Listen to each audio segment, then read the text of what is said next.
Welcome to this episode of the Harpreet Singh show. ਅੱਜ ਦੇ segment ਵਿੱਚ ਮੇਰਾ ਸਾਥ ਦੇਣਗੇ ਦੋ ਮਹਿਮਾਨ ਜਿਹੜੇ ਕਿ ਇਕੁਇਟਸ ਤੋਂ ਆਏ ਨੇ। ਇਹ ਉਹ ਸੰਸਥਾ ਜਿਹੜੀ ਕਿ ਵੈਟਰਨਸ ਦੇ ਬਾਰੇ ਗੱਲਬਾਤ ਕਰਿਆ ਕਰਦੀ ਹੈ।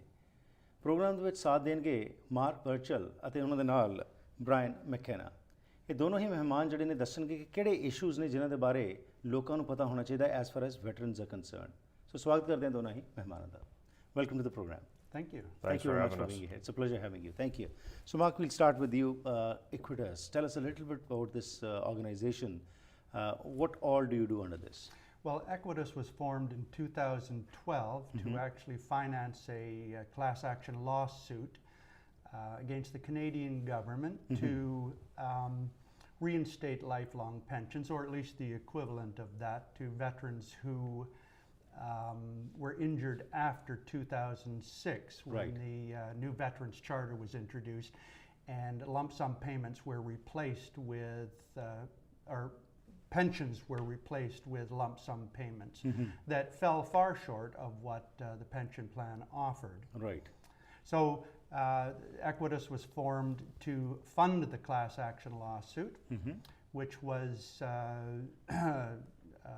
a lawyer by the name of Don Sorokin was our lead counsel, launched the lawsuit on a pro bono basis, but there were court costs and whatnot that had to be covered, and that's what Equitas funded. Right. But also Equitas plays a major role in advocacy for veterans, all veterans, particularly injured veterans.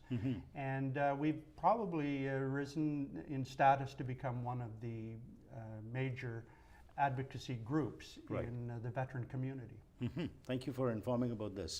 Brian, you are a veteran and you are wearing these beautiful medals on your chest. So tell us a little bit about yourself as to where all you have served, and as Marc has told us that this organization lobbies for the veterans, speaks for them. What are the issues which you feel need to be told to the common people? Well, thanks for that. So for myself, I joined back in 1994 and I served till 2015. Right. I had about 19 years of service once everything was all added up together. I served twice in Bosnia, twice in Afghanistan. And also domestically we were deployed too. And that's something people forget. We had Winnipeg floods in 1997. We've had forest fires during that time. So there were a lot of people are aware when we go away, when we hop on a plane and go to a foreign country that's making the news. Right. But a lot of people forget that sometimes we're doing things in Canada. Absolutely. Floods, forest fires. Right. The Olympics even, right? So those were all things that were going on at that time. Right. So once you came out of the army, and then like Equitas is talking about the class action lawsuit. Right. And the reality dawned upon you. What actually is happening in Canada right now? Because when we compare, especially from the country where we come in, India, where a lot of Sikhs are in the armed forces, and we find a lot of benefits being given to the ex-soldiers, and they are given, they're at par with any other organization, whether it is civil or bureaucratic setup. So what are the issues, what you feel, which need to be addressed, and they're a matter of great concern to the veterans? Right. So one of the first things I would mention is that a lot of people look at Veterans Affairs and they think that it delivers more or faster or better. What they don't realize is there's a lot of things in modern society that veterans don't qualify for. Right. We can't go get life insurance like you can. So we need another agency to do that for us. Okay. We don't qualify under workers' compensation benefits like most workers do. So we need the Department of Veterans Affairs to do that for us. So Veterans Affairs benefits are not over and above what everyone else receives. They're in replace of, because there is no other structure to do it. Okay. And so what happens then is the soldiers and sailors and air personnel, while they're serving, are served medically by the military, which has its own Medicare system. Right. Once they're out, though, they're back into the provincial system. That hasn't been handling them, in my case, for 19 years. My medical file and everything on me was a military document. Right. Well, now you find yourself in a position where you're begging the federal government to help provide you access to what you can go get from the provincial government. Right. And so that in itself creates a lot of struggles. We've also seen things which, again, this will resonate with the immigrant community. We see a lot of times where the immigrant community comes here with a lot of qualifications and Canada doesn't recognize them. You might also, though, be surprised to find out that that happens to veterans.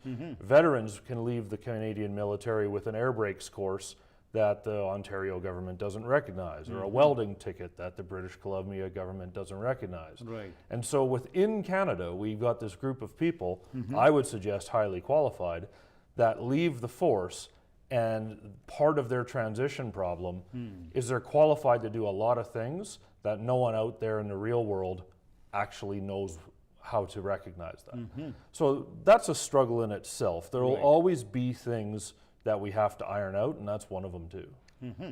That's very interesting, Mark, what he has said. Now, during the Remembrance Day or other ceremonies, we give a lot of respect to our veterans. But in actuality, what he's saying is that in reality, it's something else.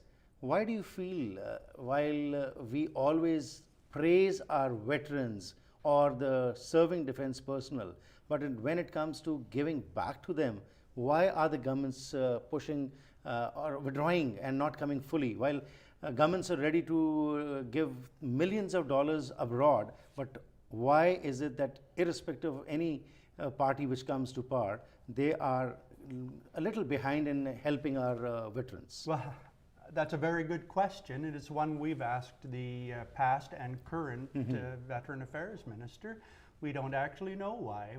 We've asked them what is the obstacle that stops them from giving veterans what they deserve and what we in Parliament says they deserve. For example, in Parliament in, I think it was 2017, they passed a motion accepting a social covenant with with military veterans, which is the only other group that there is a social covenant with is Aboriginals, First Nations. And what it means is that they're treated differently and special than other people because veterans are asked to give their lives in defense of their country. Absolutely. They're the only ones that are asked come forward. to do that. Yeah, That's absolutely. Right. So when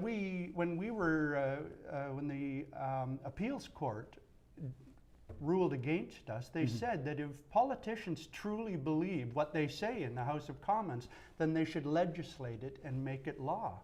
But they don't do that. But I should also point out that if you were to slip and injure yourself here on site, workers' compensation would pay you more than if you were in the military and lost your legs. I don't understand. Absolutely. We pay a lot, you're quite right, we pay a lot of lip service to the fact that we value and appreciate our veterans. But when it comes down to taking responsibility for the injuries they get on the job, we just don't do it. That's again an interesting point what you have raised. Let's go for a break. We'll be back and learn more as to what all needs to be done and what are you asking from the government presently and how the common people, especially with the elections around the corner, what role they can play. ਅੱਜ ਦੀ ਇਸ real estate market ਵਿੱਚ ਜ਼ਰੂਰਤ ਹੈ ਇੱਕ ਤਜਰਬੇਕਾਰ ਤੇ ਮਿਹਨਤੀ real estate agent ਦੀ ਜੋ ਤੁਹਾਡੀ ਪ੍ਰਾਪਰਟੀ ਨੂੰ ਸਹੀ ਤਰੀਕੇ ਨਾਲ ਮਾਰਕੀਟ ਵਿੱਚ ਪੇਸ਼ ਕਰ ਸਕੇ ਤੇ ਖਾਸ ਕਰਕੇ ਜਦ ਤੁਸੀਂ ਘਰ ਵੇਚਣਾ ਹੈ ਤਾਂ ਕਮਿਸ਼ਨ ਵਿੱਚ ਹਜ਼ਾਰਾਂ ਹੀ ਡਾਲਰਸ ਦੀ ਬਚਤ ਕਰਵਾ ਸਕੇ।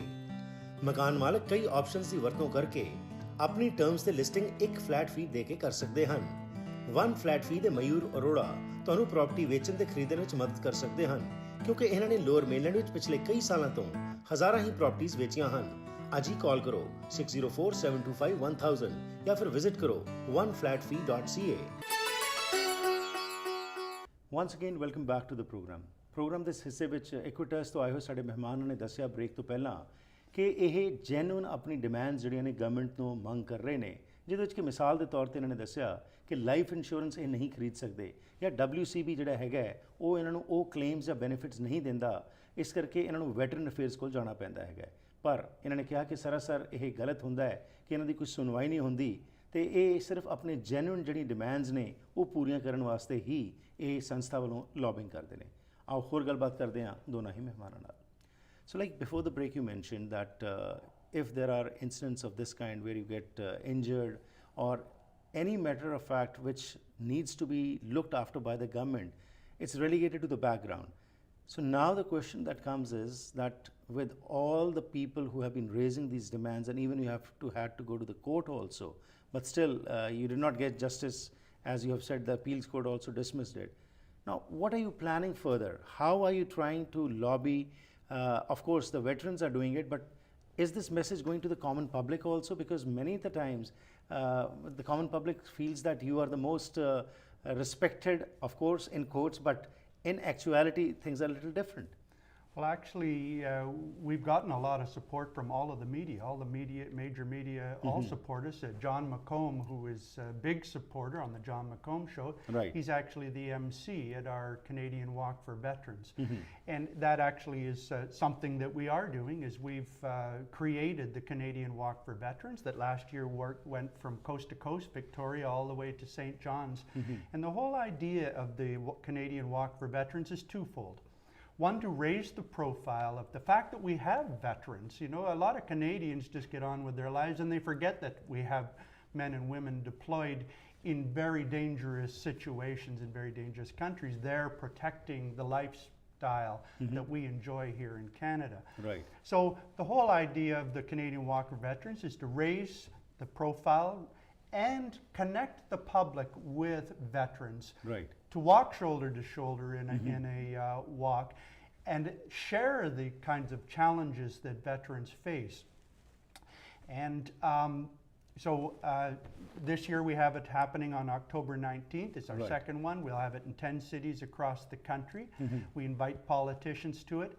And you know what, while the walk is a little different from Remembrance Day, where Remembrance Day remembers those who have fallen during the Second World War, the Korean War, or other wars. Right. But we fail to remember that there are still veterans among us, a younger generation of veteran like Brian, Right. who we are still among us. So we have to honor them and pay tribute to them and acknowledge and thank them for what they have given up on our behalf. And of course, fight for their rights, because as we have said before also, if there is just lip service, how can we inspire others to come and join the defense services of any country, and especially Canada? And that's what we need. We need a public outcry. We need the Right. public to say to politicians Right. that this is not acceptable. And politicians need to say to the bureaucrats Right. that this is not acceptable. Very true. You see, I guess the whole thing is through bringing Canadian public in on the conversation. We have to put more pressure on the politicians Right. than the resistance they get from the bureaucrats. Right. So Brian, you have seen this life. It's very difficult to put your life at risk for the entire country, but we are proud that you take this initiative and go forward. But if this kind of trend continues, how can we inspire the younger generation to come and join the defense services? It's a really big problem, and I look at it from the perspective of, even if we don't wind up in a major conflict down the road, we're still going to need the services that the armed forces provides. Right. And we've seen that time and time again, and you don't have to look far. Just in this province, we've multiple times in the last decade needed the military for certain things. Oh yes, right. That will continue, and I think a lot of times people look at it like this. They look at it like, if we stop going to conflicts, we won't need a military. Yeah, you won't need a certain part of it sometimes. You'll need it every day, the entire time. Search and rescue in this country is done by the military. Right. So and that's just one of the examples. So we need to, across the public, drop the idea that the Army takes the day off when there's no war. The Army and the Air Force and Navy are working for you every day. Right. We need to remind ourselves of that. Also, for the political folks that are out there, think about us maybe after the 12th of November and a little bit before as well. Right. Because we see a lot of that. Everyone will shake your hand that day. Right. But then I need you to go back to work. I need you to hop into the House of Parliament, and I need you to do your job. Right. And I would say the last thing that, on that regard, we also need every aspect of government to realize it has a role to play in veterans, because they live in the community. Right. Veterans live in the municipalities. We need access to care like anybody else. Right. And most of the things that we will wind up getting are actually a provincial product, whether it's healthcare or what have you. And then we just need the quarterback of that, the person controlling it, the Veterans Affairs Department, to almost get out of the way. Right. And that's what we're not getting at. Not getting at this time, right. See, Veteran Affairs has a culture of denial and rejection, Absolutely. much like So the why is life this insurance. denial and rejection? Why is this happening? Let's go for a break. We'll be back and talk a little bit about more of this as to why is this thinking prevailing over there? Because ultimately, until unless we work as a common joint effort is not made, nothing is going to come out and it's not going to be productive for the entire country. So we'll talk about this after this short break. ਵੈਨਕਾਸਾ tile ਅਤੇ stone showroom ਇੱਕ ਐਸੀ ਥਾਂ ਹੈ ਜਿੱਥੇ ਤੁਹਾਨੂੰ wholesale ਕੀਮਤਾਂ ਤੇ ਹਰ ਕਿਸਮ ਦੀਆਂ ਟਾਈਲਸ, ਸਟੋਨ, ਮਾਰਬਲ, ਬੈਕਸਪਲੈਸ਼, ਮੋਜ਼ੇਕ ਆਦਿ ਵਾਜਬ ਕੀਮਤਾਂ ਤੇ ਮਿਲ ਸਕਦਾ ਹੈ। ਇਟਾਲੀਅਨ, ਸਪੈਨਿਸ਼, ਚਾਈਨੀਜ਼ ਪੋਰਸਲਨ ਜਾਂ ਸਿਰੈਮਿਕ ਟਾਈਲਸ ਜਾਂ ਮਾਰਬਲ ਸਪੈਸ਼ਲ ਆਰਡਰ ਤੇ ਜਾਂ ਕਲੀਅਰੈਂਸ ਤੇ ਲੈ ਸਕਦੇ ਹੋ। ਮਾਲਕ ਡਾਇਰੈਕਟ ਟਾਈਲਸ ਇੰਪੋਰਟ ਕਰਦੇ ਹਨ, ਜਿਸ ਕਰਕੇ ਵਧੀਆ ਕੁਆਲਿਟੀ ਦਾ ਸਮਾਨ ਤੁਸੀਂ ਆਪਣੇ ਘਰ ਦਾ ਸ਼ਿੰਗਾਰ ਬਣਾ ਸਕਦੇ ਹੋ। ਅੱਜ ਹੀ ਵਿਜ਼ਿਟ ਕਰੋ 1304 84 ਐਵਨਿਊ ਸਰੀ। ਪੰਜਾਬੀ ਹਿੰਦੀ ਵਿੱਚ ਗੱਲ ਕਰਨ ਲਈ ਕਾਲ ਕਰੋ 604 330 7363 604 330 7363। ਮਾਰਕ ਬਰਚਲ ਅਤੇ ਬ੍ਰਾਇਨ ਮੈਕੈਨਾ ਸਾਡੇ ਨਾਲ ਅੱਜ ਗੱਲਬਾਤ ਕਰ ਰਹੇ ਨੇ ਕਿ ਕਿਹੜੇ ਉਹ ਇਸ਼ੂਜ਼ ਨੇ ਵੈਟਰਨਸ ਦੇ ਜਿਨ੍ਹਾਂ ਦੇ ਉੱਤੇ ਸਰਕਾਰ ਨੂੰ ਤੇ ਆਮ ਜਨਤਾ ਨੂੰ ਕੰਮ ਕਰਨ ਦੀ ਲੋੜ ਹੈ। ਜਿਹੜਾ ਵਿਅਕਤੀ ਆਪਣੀ ਜ਼ਿੰਦਗੀ ਦੀ ਦਾਅ ਲਾ ਕੇ ਲੋਕਾਂ ਲਈ ਕੁਰਬਾਨ ਹੋਣ ਲਈ ਤਿਆਰ ਹੋ ਜਾਂਦਾ ਹੈ ਦੇਸ਼ ਲਈ, ਉਹਨਾਂ ਦੀ ਜਿਹੜੀ ਬੇਸਿਕ ਜਿਹੜੀਆਂ ਨੀਡਸ ਨੇ ਉਹਨਾਂ ਦਾ ਕਹਿਣਾ ਹੈ ਇਹ ਦੋਨਾਂ ਹੀ ਮਹਿਮਾਨਾਂ ਦੇ ਕਿ ਇਹਨਾਂ ਨੂੰ ਪੂਰੀਆਂ ਨਹੀਂ ਕੀਤਾ ਜਾ ਰਿਹਾ। ਕੀ ਹੈ ਇਸ ਦੇ ਪਿੱਛੇ ਕਾਰਨ ਔਰ ਇਸ ਬਾਰੇ ਕੁਝ ਚਰਚਾ ਕਰਦੇ ਹਾਂ। Before the break, Marc, you were talking about that the bureaucratic setup of this country probably is a hindrance. Why is that? Why do you feel that it's not happening the way it should happen? I'm going to let So, Brian sure. answer that. One of the things that happens is they ask for, when you get hurt, the same level of reporting and evidence that you would have from, say, a city road crew. They treat the vehicle where 8 people are in the back of it as if 3 or 4 of them are just standing there taking notes during conflict. And so when a guy gets hurt, when someone, say, breaks their ankle dismounting from a vehicle, the first thing is, well, where's the witness reports? Well, there aren't any often. Right. Because that guy's the driver, that one's the gunner, that one was out of the vehicle already, Right. and this guy's trying to not get shot. That's how it gets handled. And yet when you come out of that conflict and then 4 or 5 years later when you've got a reoccurring problem, well, where are the witness statements?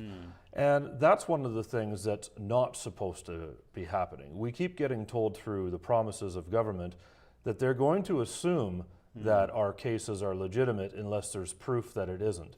Well, it works quite the other way. Right. The other thing too is what happens is someone makes a promise before the election, but then they realize that healthcare needs happen every month, every year. You constantly need them. And the people sitting around the cabinet table and also the folks within the bureaucracy, they look at those dollars very jealously, Right. and they want them. And they don't want to keep seeing millions going on every year going into veterans and veterans. You might notice, if you look at it from government perspective, if they're building a bridge overpass, they might re-announce that same overpass 4 or 5 times. Right. So they get to resell that project to the public That's right. constantly. And then maybe they cancel it and it doesn't even happen. But a veteran's benefit for a blown back or a destroyed knee, they don't get to announce that, but they have to pay for it every day till that veteran dies. And that's one of the reasons they're very, very reticent to hand out benefits to veterans. It's because it's expensive. So now, But just on the point Yeah. that Brian was making, you know, they do make these announcements about all the money they're pouring into veteran affairs. right, But then in like 2015, they returned $1.13 $1 billion back. back to the treasury Absolutely. of unspent money. So they allocate all this money claiming to provide all this Right. service to veterans. But if it is not going to be used, what is the use of that? It's simply for the benefit of an announcement. Okay. Now the question that arises is that Equitas, you are now reaching the people, you are working with the veteran community, but what about the serving soldiers? Because ultimately one day they are also going to retire.